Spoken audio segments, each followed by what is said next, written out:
नमस्कार। दोस्तों नमस्कार। दोस्तों, आप लोगों को अजीब-सा लग रहा होगा कि आजकल मैं दिल्ली की एक्साइज़ पॉलिसी के पीछे क्यों लगा हुआ हूँ। कारण ये है कि घटनाएँ ही कुछ इतने तेज़ी से घट रही हैं कि इस समाचार से ध्यान हटाना थोड़ा मुश्किल हो रहा है। और वैसे भी मेरा भी समाज के प्रति दायित्व है कि ऐसे लोगों के बारे में समाज को बताना बहुत ज़रूरी है, जो अपने को बहुत ईमानदार, कट्टर ईमानदार बोल कर के और पब्लिक के सामने आते हैं और भोली-भाली पब्लिक का बेवकूफ बना करके सत्ता हासिल कर लेते हैं।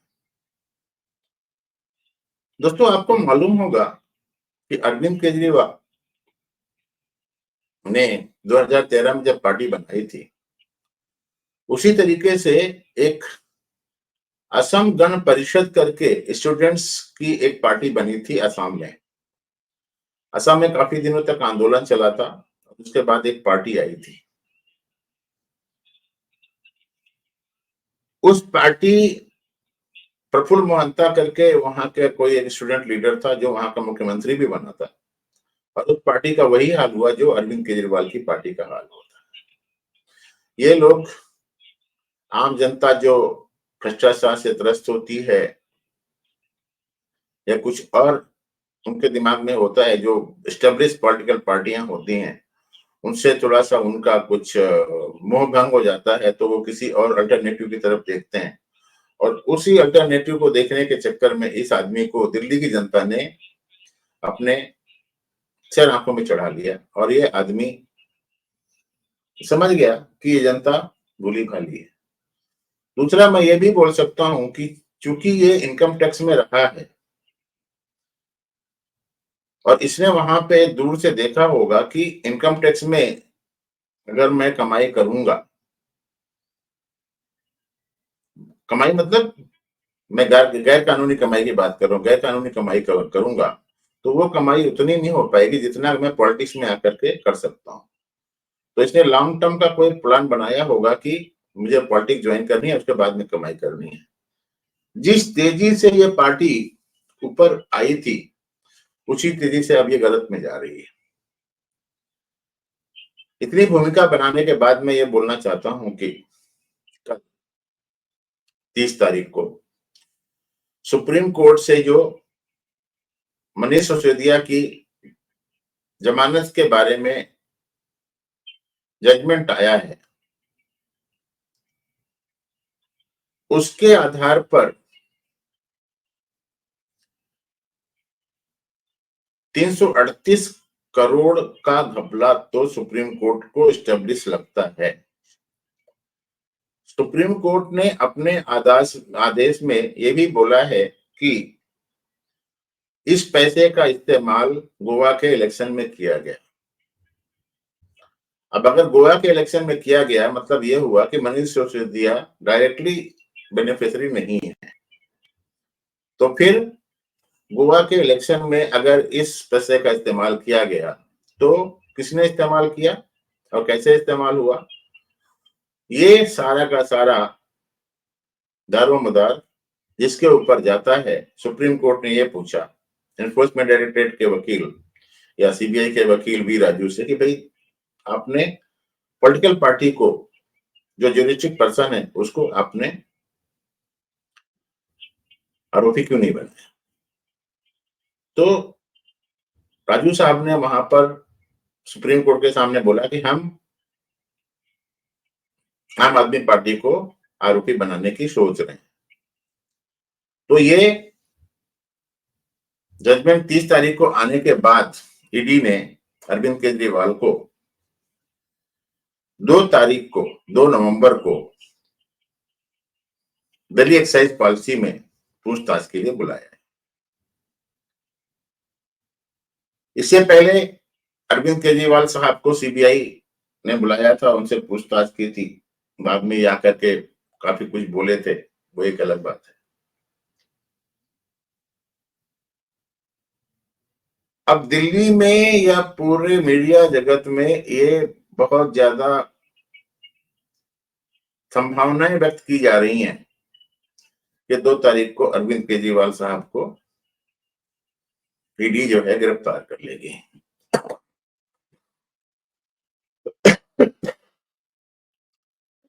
ईडी गिरफ्तार करेगी या नहीं करेगी, क्या होगा क्या नहीं होगा, ये तो 2 तारीख को ही मालूम पड़ेगा। लेकिन जिस तरीके से इनकी जो पार्टी है वो बिलबिला रही है, उसके बारे में मैं आपको 2-4 चीजें बता देता हूं और उसके बाद में वीडियो को खत्म करता हूं। मुझे वीडियो ज्यादा लंबा नहीं करना है।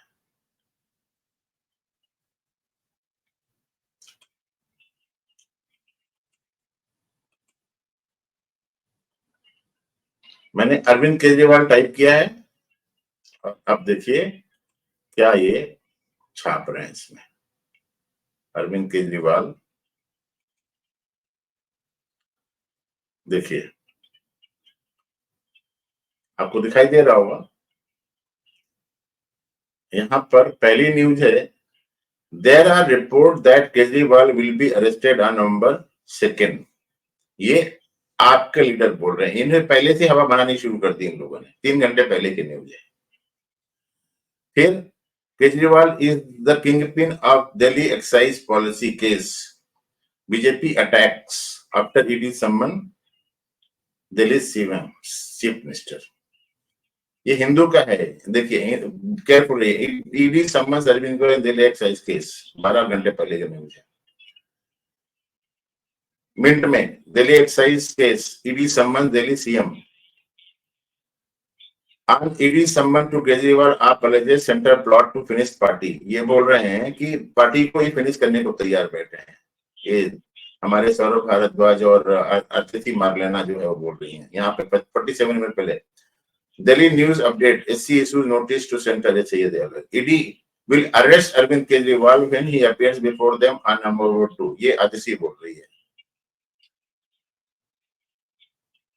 लिकर पॉलिसी केस सम्मन, ईडी सम्मन दिल्ली सीएम इन लिकर पॉलिसी केस। अब ये है कि अगर मान लीजिए अरविंद केजरीवाल साहब को 2 तारीख को ईडी अरेस्ट कर लेती है, मान लीजिए, मैंने बोला कि अरेस्ट कर ही लेगी, लेकिन अगर अरेस्ट कर लेती है इसके मतलब क्या हुआ कि उन्हें उसी समय इस्तीफा देना पड़ेगा। और अगर वो इस्तीफा देना पड़ा तो अरविंद केजरीवाल या अरविंद केजरीवाल की जो पार्टी है वो किसको मुख्यमंत्री बनाएगी, ये सवाल तो बाद में है। लेकिन अरविंद केजरीवाल की पार्टी का क्या होगा?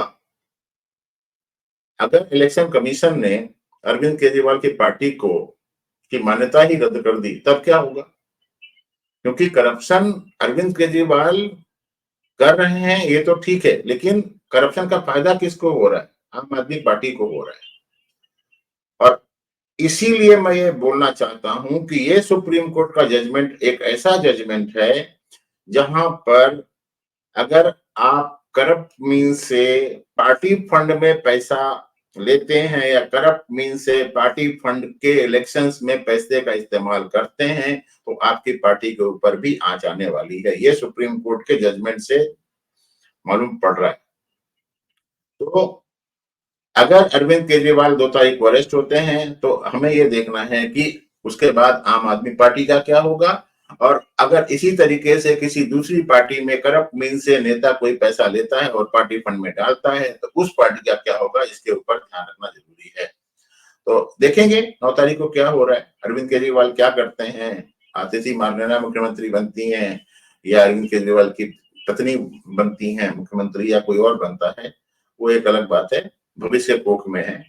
तो ठीक है, अब मेरी 9:30 पे स्ट्रीम है एक सीसीए रूल के ऊपर, तो अगर आपको मौका मिले तो वो भी देखिए। गवर्नमेंट सर्वेंट के लिए तो बहुत अच्छी स्ट्रीम है। तब तक के लिए धन्यवाद।